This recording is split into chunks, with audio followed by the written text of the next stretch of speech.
कहावत है कि जब तक सरकारी दफ्तर से चिट्ठी ना निकल जाए तब तक नेताओं के वादे और सोशल मीडिया के कयासों पर भरोसा नहीं करना चाहिए। अगर आप बिहार के किसी गांव की चौपाल पर बैठते हैं या चाय की दुकान पर इस बात की चर्चा कर रहे थे कि परिसीमन के चक्कर में इस बार पंचायत चुनाव साल डेढ़ साल के लिए लटक जाएंगे, तो जरा रुकिए। सोशल मीडिया और अखबारों के उन कयासों पर ब्रेक लग गया है, क्योंकि बिहार के पंचायती राज मंत्री दीपक प्रकाश ने कैमरे के सामने आकर ऑन रिकॉर्ड साफ कह दिया है कि चुनाव टालने का कोई इरादा नहीं है। सरकार की पूरी कोशिश है कि चुनाव बिल्कुल तय समय पर यानी इसी साल 2026 के अंत तक ही करा लिए जाए।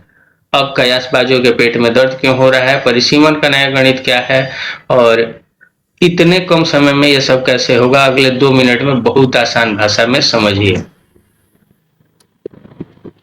पूरा मामला ये है कि मुख्यमंत्री सम्राट चौधरी की कैबिनेट ने 2011 की जनगणना को आधार बनाकर पंचायतों के नए परिसीमन यानी डिलिमिटेशन को मंजूरी दे दी है। अब तक क्या था कि हर 7,000 से 11,000 की आबादी पर एक पंचायत होती थी, लेकिन अब नया नियम समझिए तय हुआ है कि अब ठीक 7,000 की आबादी पर एक नई ग्राम पंचायत खड़ी कर दी जाएगी और जो आपके वार्ड होते हैं ना, वो अब सिर्फ 500 की आबादी पर तय होंगे। इसको एक सीधे उदाहरण से समझिए। मान लीजिए आपके गांव की पंचायत बड़ी है और वहां की आबादी 14 या 15,000 है, तो अब वो पुरानी पंचायत इतिहास बन जाएगी। उस एक पंचायत को बीच से काटकर दो अलग अलग नई पंचायतें बना दी जाएगी। वहां दो मुखिया होंगे, दो सरपंच होंगे, यानी दो अलग अलग सरकारें चलेंगी। और अगर आबादी 18,000 पार है तो एक ही पंचायत से 3 नई पंचायतें पैदा हो जाएगी।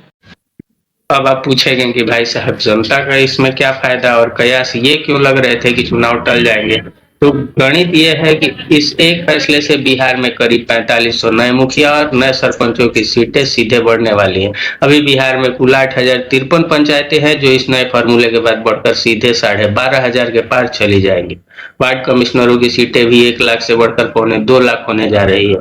अब जब सीटों का कटना जोड़ना नक्शा बदलना और फिर से नया आरक्षण तय करना हो, तो सोशल मीडिया के पंडितों को लगा कि इस भारी भरकम काम में तो साल भर लग जाएगा और चुनाव 2027 के मध्य तक खिंच जाएंगे। इसी अफवाह पर मंत्री जी ने आकर पूर्ण विराम लगा दिया है। उन्होंने साफ कहा है कि जो भी काम होगा वो राज्य निर्वाचन आयोग की देखरेख में सुपरफास्ट स्पीड से होगा और चुनाव समय पर ही होंगे। यानी जो नए लड़के लड़कियां राजनीति में आना चाहते थे, जिनके पास पहले मौका नहीं था या पुरानी सियासत के आगे दाल नहीं गल रही थी, उनके लिए चुनावी मैदान का दरवाजा बहुत जल्द खुलने जा रहा है। उन्हें तैयारी के लिए कोई एक्स्ट्रा टाइम नहीं मिलने वाला। जो करना है इसी साल के अंत तक करना है।